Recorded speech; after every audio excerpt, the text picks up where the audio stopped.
কোরআন এর ভেতরে সব আছে। বেদ, বাইবেল, ত্রিপিটক, জিন্দা বিস্তা সব পৃথিবীর সমস্ত ধর্মগ্রন্থ বলে আমি রাজনীতি জানি না। ওর মধ্যে কিছু কেচ্ছা কাহিনী ছাড়া কিছু নাই, সার বত্তা বলতে কিছু নাই। কিন্তু কোরআন এটায় মাত্র 550 আয়াত হচ্ছে হুকমে শরঈ। 6000-এর উপরে এর মধ্যে আয়াত আছে। কত? 6000-এর উপরে আয়াত আছে।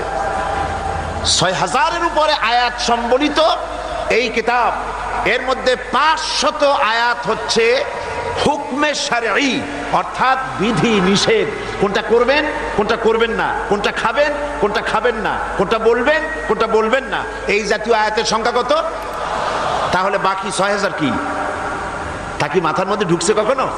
বাকি 6000 আয়াত ইতিহাস, দর্শন, চিকিৎসা বিজ্ঞান, রাজনীতি, অর্থনীতি, সমাজনীতি, খতত্ব, ভূতত্ব, নৃতত্ব, জ্যোতির্বিজ্ঞান, মানুষের জীবনে যা প্রয়োজন সব এই কোরআনের মধ্যে আল্লাহ পাক লিপিবদ্ধ করে দিয়েছেন। পৃথিবীর মানুষের জন্য প্রয়োজন, অথচ কোরআনে নাই এমন কোনো বিষয় হতে পারে না। সুতরাং এখানেই পার্থক্য। যারা ধর্মনিরপেক্ষ রাজনীতি করেন, বিশ্বাস করেন, তারা কোরআন বোঝেন না বলেই ওই পচা মতবাদকে বিশ্বাস করে। কোরআন এর ভেতরে সব আছে।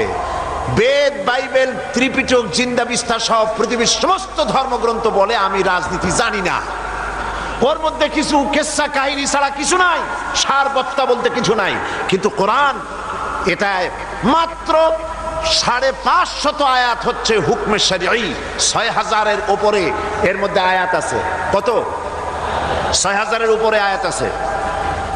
6000-এর উপরে আয়াত সম্বলিত এই কিতাব, এর মধ্যে 500 আয়াত হচ্ছে হুকমে শরঈ, অর্থাৎ বিধি নিষেধ। কোনটা করবেন, কোনটা করবেন না, কোনটা খাবেন, কোনটা খাবেন না, কোনটা বলবেন, কোনটা বলবেন না, এই জাতীয় আয়াতের সংখ্যা কত? তাহলে বাকি 6000 কি? তা কি মাথার মধ্যে ঢুকছে কখনো?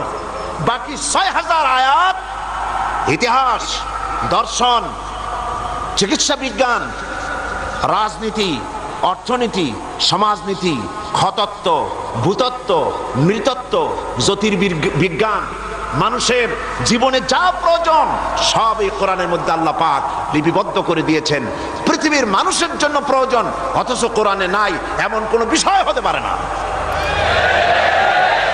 সুতরাং এখানেই পার্থক্য। যারা ধর্মনিরপেক্ষ